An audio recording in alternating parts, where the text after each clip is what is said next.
This presentation will examine and explore about female genital mutilation in the UK. Female genital mutilation, FGM, also known as female genital cutting, includes all procedures that involve partial or total removal of the external female genitalia for non-medical reasons.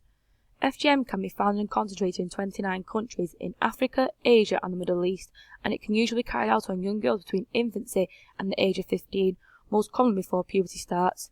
This procedure can be traumatizing and very painful for young girls, and is sometimes lethal and often permanently damaging, both physically and psychologically. This procedure has no health benefits, and it may cause serious problems for many girls and women, such as infections, severe bleeding, infertility, as well as complications in sex and childbirth. According to Barrage 2015, every 11 seconds a child or young woman somewhere in the world undergoes genital mutilation, often by force and without pain relief. In the UK, FGM is illegal, and it is recognised internationally as a gross violation of human rights for girls and women. From a human rights perspective, FGM reflects inequality between the sexes, as it creates a form of discrimination against women. It can be argued that female genital mutilation is a clear demonstration of gender-based human rights violation, which intends to control women's sexuality and freedom. FGM is also a form of child abuse. According to the World Health Organization 2008, the practice also violates the rights to health, security and physical integrity of the person, the right to be free from torture and cruelty, inhumane or disregarding treatment of the right to life, and the procedure results in death. As it can lead to severe consequences for women and physical and mental health, female genitilation is a violation of a person's right to the highest attainable standard of health.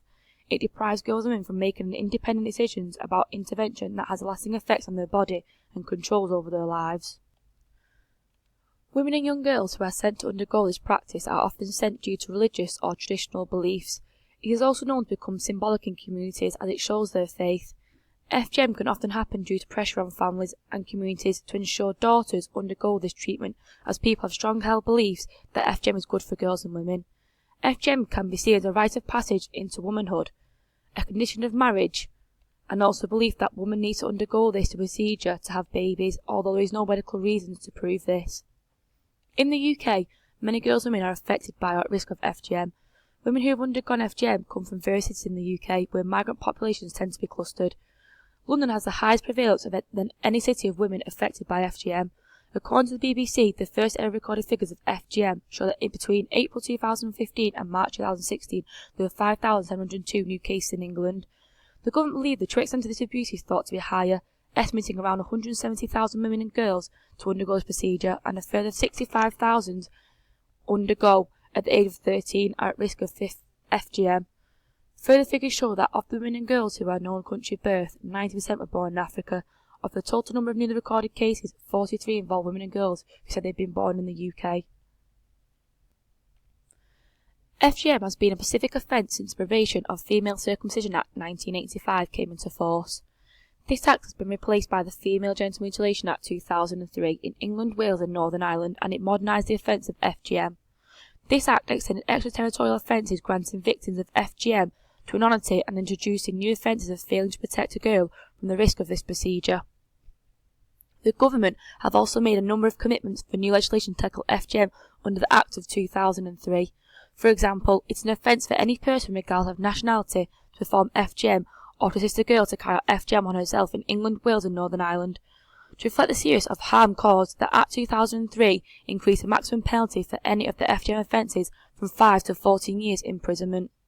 Despite up to 500 cases of FGM being treated in British hospitals each month, to date there has still been not a single successful prosecution concerning any aspect of FGM.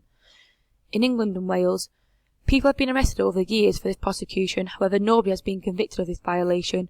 The police force blame the lack of evidence for the failure to convict a single person in Britain for FGM, despite many women undergoing this treatment. It is difficult to help women and girls who do not consider themselves victims of this procedure.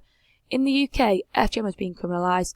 The effect of criminalisation of an FGM in the UK has effectively ensured that FGM has gone underground. This is a misunderstood practice which the media have reported and created fear and anxiety for individuals, communities and professions.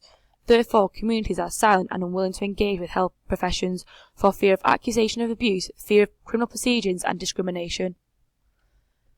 FGM affects the physical, psychological, sexual and social well-being of women and girls. Therefore, it must be dealt with in order to prevent other girls and women experiencing this. Laws are in place to stop FGM. However, to make a real change, society needs to work together to protect girls who are in danger in the UK. In the UK, there are several well-women clinics that care specifically for women who have experienced genital mutilation. Health professionals who run the centres offer specialist care for women and their families by providing education and information on the need to abolish FGM. In the UK, for abolition of FGM, it is based upon education, safeguarding and work with the communities to provide information and appropriate cultural sensitivity healthcare. Professionals are therefore able to give advice and information to families that is sensitive to their culture and beliefs to make them aware that FGM is illegal and a violation of human rights. Schools and teachers, for example, play an important role in helping young girls who are at risk of FGM. Teachers can offer support for learning and discussion about FGM by providing an environment of confidence, trust and openness with young girls. Girls of school age who are subjected to FGM are often thought to be taken abroad at the start of school holidays in order for there to be sufficient time to recover from the procedure, making returning for studies. Subsequently, it is important that teachers look into girls' family history to see if FGM is known to be practiced in the young girl's country of origin. Teachers are to look for signs that may indicate that the young girl is undergoing the practice or whether they have undergone this. If a teacher suspects a child or even a young woman in risk of FGM, they have to report their concerns to the designated safeguarding lead within the school in order for action to be taken.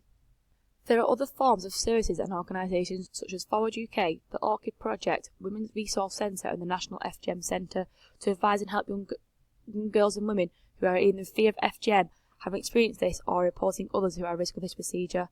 These organisations advise women and girls about FGM and allow them to discuss any problems they have regarding FGM, making them aware that this procedure is a serious violation of human rights and a form of child abuse that they need to be aware of.